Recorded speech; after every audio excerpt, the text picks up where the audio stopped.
Esta semana vamos comentar dois assuntos que ganharam destaque na agenda ambiental. Primeiro deles, sobre o desmatamento, especialmente na Amazônia.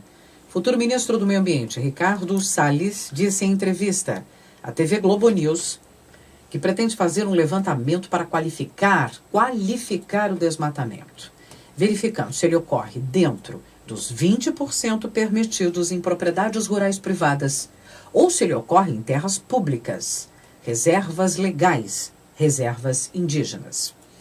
Outro assunto também em destaque, tem um impacto direto, né, na questão do meio ambiente, foi a pesquisa Origem Destino. Vocês devem ter ouvido detalhes dessa informação. Eu trouxe até alguns detalhes aqui durante a semana, realizada pelo metrô de São Paulo, e que mostra que em 10 anos houve um crescimento de 424% no uso de táxis e de serviços de carros por aplicativos. Quer dizer, as pessoas estão mudando o jeito, né, de se locomover. A gente pode olhar do seu ponto de vista do transporte, mas pode olhar especialmente do seu ponto de vista do meio ambiente, é o que a gente vai tratar aqui agora com o professor Pedro Luiz Costes, livre-docente, professor da ECA e também do Programa de Pós-Graduação em Ciência Ambiental do Instituto de Energia e Ambiente da USP. Ele é coordenador da Rede Internacional sobre Estudos de Meio Ambiente e Sustentabilidade e participa do projeto temático FAPESP, Governança Ambiental da Macro Metrópole Paulista. Bom dia, professor. Bom dia, Roxane. Bom dia, ouvintes. É um prazer falar com vocês. Vamos falar, então, deste levantamento sobre em que tipo de área ocorre o desmatamento, né, na Amazônia. Esse tipo de levantamento não é feito? Então, na verdade, a proposta do futuro ministro é que seja feita uma qualificação, seja feita a identificação das áreas onde ocorre o desmatamento. Se é uma propriedade rural, na Amazônia, por exemplo, ela tem direito a desmatar 20% da cobertura vegetal para desenvolver as suas atividades. Ou se ocorre numa propriedade rural, se ocorre numa reserva indígena, se numa área de proteção, né, para melhor entender como esse desmatamento ele vem ocorrendo.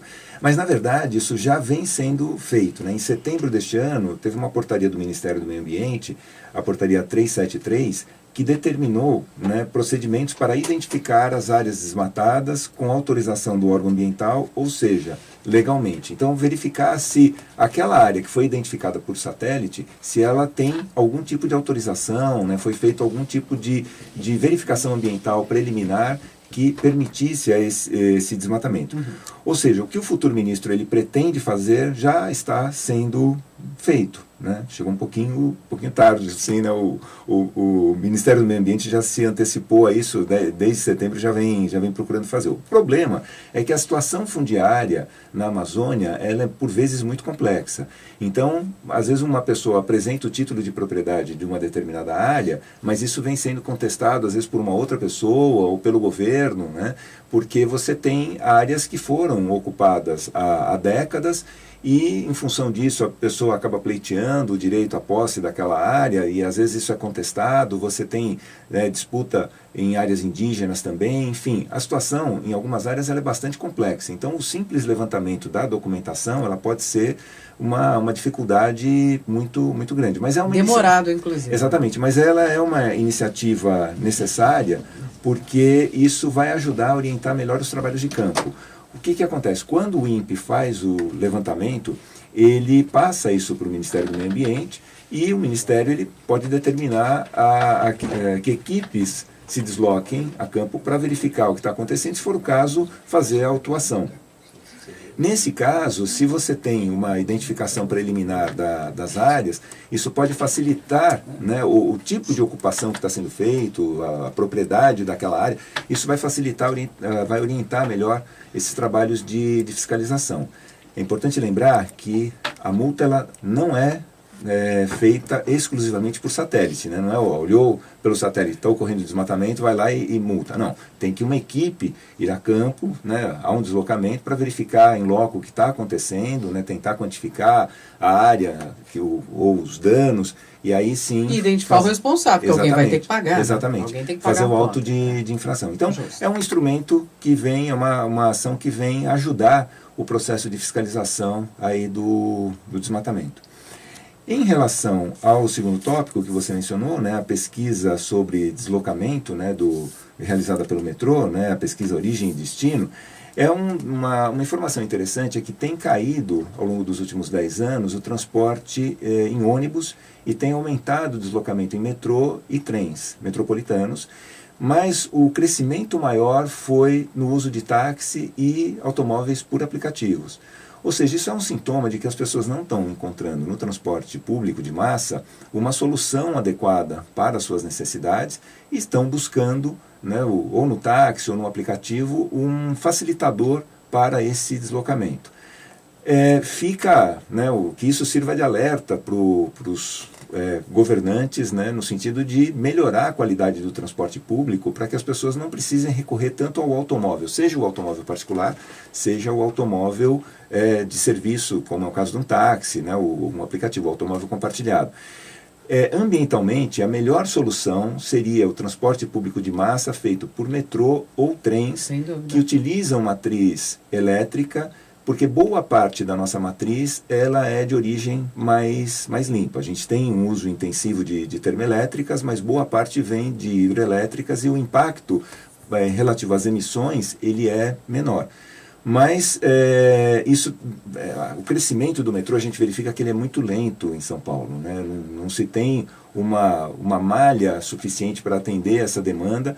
O transporte por ônibus tem sempre os seus problemas, trens metropolitanos também, isso faz com que a pessoa migre para os aplicativos, né, seja de táxi ou de serviços particulares. Não é a situação ideal para o meio ambiente, mas em contrapartida você está fazendo com que as pessoas comprem menos carros, então você tem um problema menor para estacionar o carro, ou seja, aquele veículo... Eu ia perguntar isso. Exatamente, o veículo ele fica sendo compartilhado ao longo do dia. Se você compra o seu carro, quando você chega no seu destino, você vai procurar um lugar para estacionar, ele passa boa parte do tempo estacionado ali, ocupando um espaço e, por vezes, até atrapalhando um pouco o trânsito. Claro. Não é a situação ideal, mas é uma resposta que a sociedade vem dando a essa demanda reprimida aí pelo transporte público de massa. Professor Pedro, eu acho que não está nessa pesquisa o modal bicicleta, as pessoas têm se utilizado muito. Não, ele foi considerado. Foi considerado? Mas o crescimento apontado ele não foi tão significativo, porque na verdade eles fazem essa pesquisa a cada 10 anos, então pegou o intervalo de 2007 a 2017. E esse crescimento ele foi muito grande nos últimos anos. Então, talvez não tenha conseguido mapear suficientemente essa tendência que vem cada vez mais se intensificando e deve se intensificar ao longo dos próximos anos, tendo em vista também o uso de bicicleta compartilhada, né, que vem crescendo e futuramente teremos bicicletas elétricas compartilhadas também. Para aqueles Olha que bacana. Eu só espero que a gente tenha segurança suficiente, não vamos esquecer de nos proteger, né? Porque é uma modalidade incrível, bacana, cada vez mais acessível, mas precisa você está ali bem desprotegidinho, né? Nas não ruas só da o cidade. ciclista se proteger, mas também lembrar que muitas vezes ele está compartilhando um espaço com o pedestre, justamente, né? Respeitar a faixa também, então, prestar atenção nisso. Se proteger com capacete, tudo bacana, né? Porque a gente tem visto muito, eu vejo jovens utilizando muito isso, juro que me dá um frio na barriga, às vezes vejo essa moçada fazendo uso, mas precisa se proteger, né? Sem dúvida. Se proteger, porque a gente sabe que a gente tem a pavimentação é muito irregular, você tem áreas que realmente o risco é muito grande ainda, infelizmente. E além disso, o ciclista ele não tem nenhuma proteção, né? Como você tem, por exemplo, no caso do automóvel, você não tem nenhuma proteção no entorno, né? O ciclista ele está em evidência ali no caso de um acidente, de algum problema. Essa tendência pode aparecer, então, também numa próxima pesquisa, não é? Sim. Tá aí, está evoluindo rapidamente, não é? Professor, que conversa sempre com a gente aqui às sextas-feiras, professor Pedro Luiz Coste, comentando temas relacionados ao meio ambiente, professor da ECA e do programa de pós-graduação em Ciência Ambiental do Instituto de Energia e Ambiente da USP. Tem também um canal no YouTube, né? A gente publica aqui o nosso bate-papo sempre. O ambiente é o nosso meio. Muito obrigada, professor. Eu que agradeço, um bom dia a todos. Até semana que vem. Até semana que vem.